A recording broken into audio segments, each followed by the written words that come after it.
everyone, especially to mom. So our topic for today is women's role in peace building and conflict resolution. Women's participation in governance and decision making.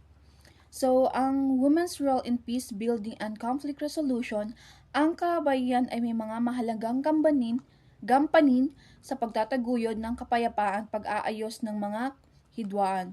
Sila ang madalas na nagsisilbing pamagitan, tagapagtaguyod ng pagkakaisa at tagapangangalaga ng karapatan ng mga naapektuhan na tunggalian. So, women's participation in governance decision-making, ito ay tumutukoy sa pagkaroon ng pantay na karapatan at pagkakataon ng mga kabayan na makilahok sa mga posisyon ng mga pamumuno, gobyerno at iba pang larangan kung saan ginagawa ang mga mahalagang pasya. So, introduction, ang mga kabayan ay may mga mahalagang gampanin sa pagtatag ng kapayapaan at paglutas ng mga alitan sa ating mga komunidad at bansa. Halimbawa na lamang ito ang kapag may hindi pagkakaunawan o alitan sa pagitan ng mga grupo sa isang lugar, ang mga kabayan ay madalas na kumikilos bilang mga tagapamagitan o tagapag-ayos. So next is women's role in peace building. Ang women's role in peace building, ang mga kabayan ay madalas na nagsisilbing tagapagtaguyod ng kapayapaan sa loob ng pamilya, komunidad at iba't ibang samahan. Tumutulong sila upang maisulong ang maayos na usapan, pagkakaunawaan at pagtutulungan sa pagitan ng mga grupong may alitan. So, nangunguna rin sila sa mga gawain sa komunidad na nakatuon sa edukasyon, paghilom ng mga sugat at pagbabalik ng pagkakasundo. So, halimbawa na lamang, kapag nagkaroon ng hindi pagkakaunawaan sa pagitan ng dalawang pamilya or grupo sa isang barangay ay ang mga kabayan ay kumikilos bilang mga tagapamagitan. So, women's role in conflict resolution, malaki rin ang mga ambag ng mga kabayan sa paglutas ng mga alitan sa pamamagitan ng pagsusulong ng maayos na pakikipagkasundo, pagiging tagapamagitan at pagpapalaganap ng pagkaunawaan. So dahil alam nilang apektado ang mga pamilya at kabataan sa anumang gulo, sinisiguro nilang ang pagkakasunduan ay hindi lamang pansamantala, kundi maidulot ng kapayapaan at kaayusan na tatagal ng mahabang panahon. Yun lamang po. And thank you. Second reporters, our topic is women's participation and governance and decision making. So, initial for a fair and democratic society. So, ibig sabihin nito is ang pagkakaroon ng kababayan sa pamumuno ng gobyerno at paggawa ng decision ay hindi lamang isang option, ito ay isang pangangailangan na tunay na demokrasya ay dapat kumakatawan sa lahat, lalaki, babae, kabataan at lahat ng sektor. Dahil halos kalahati ng populasyon ay binubuo ng kababaihan kung sila ay binubukod sa pamamahalaan. So hindi nagiging ganap na makatarungan, balanse o demokratiko ang lipunan. So para ito gumagawa ng decision para sa buong pamilya na hindi kinokonsidera ang kalahati ng mga miyembro nito. When women are involved in relationship and political processes.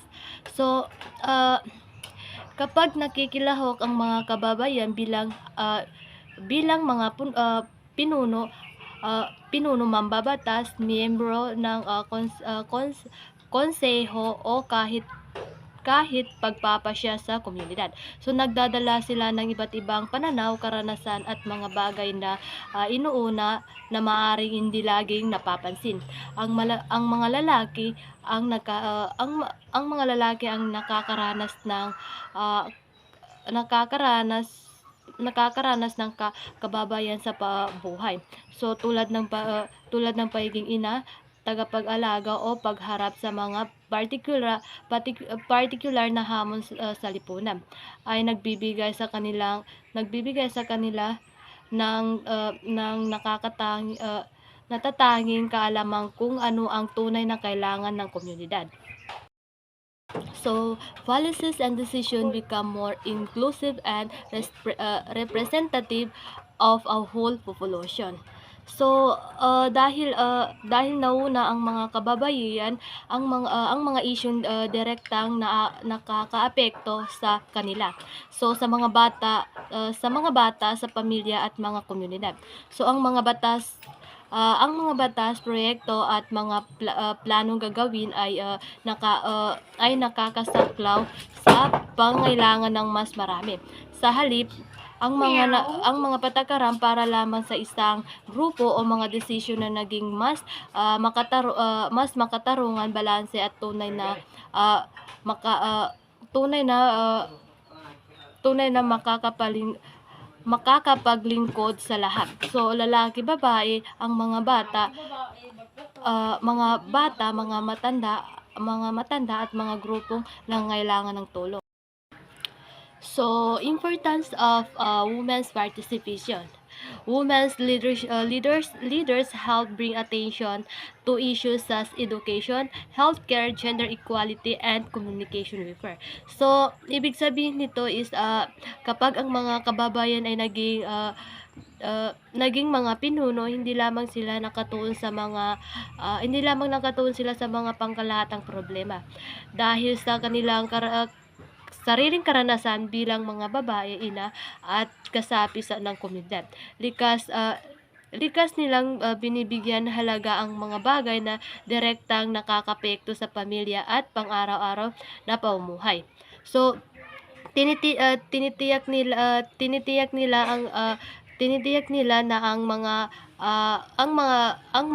mahalagang bagay tulad ng dekalidad na pag-aaral, abot kanyang serbisyo, medikal, pantay-pantay na pagtrato sa lalaki at babae, at ang pangkalahatang kapakanan ng komunidad ay hindi pinapabayaan o naisang tabi. Binibigay din nila ang mga isyong tulad ng maging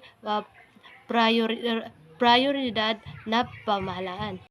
So, their participation ensures that the voice and needs for women and families are heard in government and public institutions.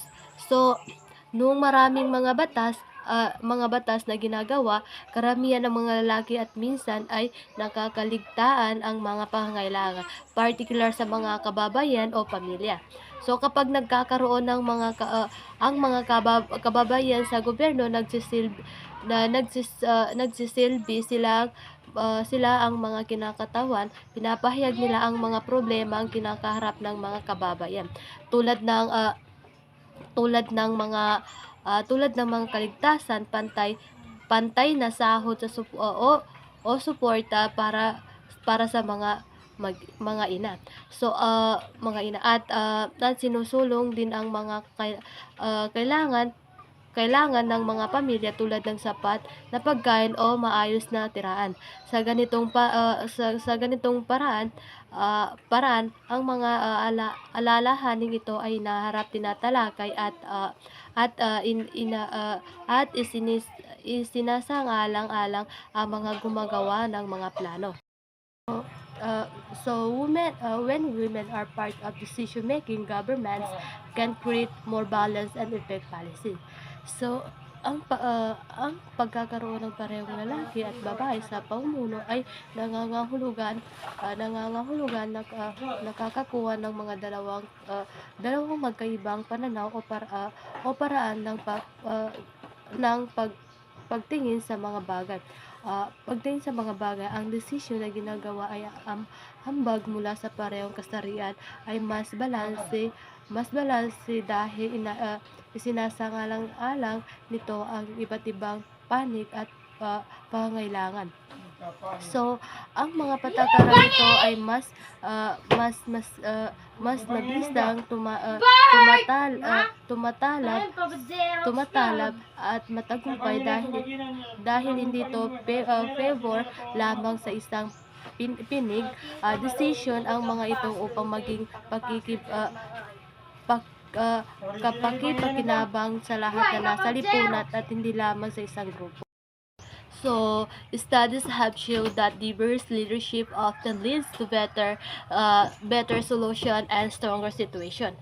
So, so ito yung napatunayan na ang magkakaibang pamumuno ay nangangahulugan may pinunong may iba't ibang pinagmulang kasarian at karanasan sa mga kapag ang pangkat ng mga pinuno ay iba't ibang kinakabilangan, mas marami silang naisip na idea. Nakakahanap ng iba't ibang paraan upang matulas ang mga problema at mas konti ang nagagawang pagkakamali. Bilang resulta ng mga solusyon, ninilikha nila ang mas mahusay at mga gobyerno o organisasyon ay nagiging mas matatag, mas matibay at mas pinagkakatiwalaan ng mga mamamayan. Challenges faced by women despite their abilities. Many women still face challenges in participating in politics and leadership. These challenges include cultural expectation, discrimination, lack of opportunities, and limited access to resources.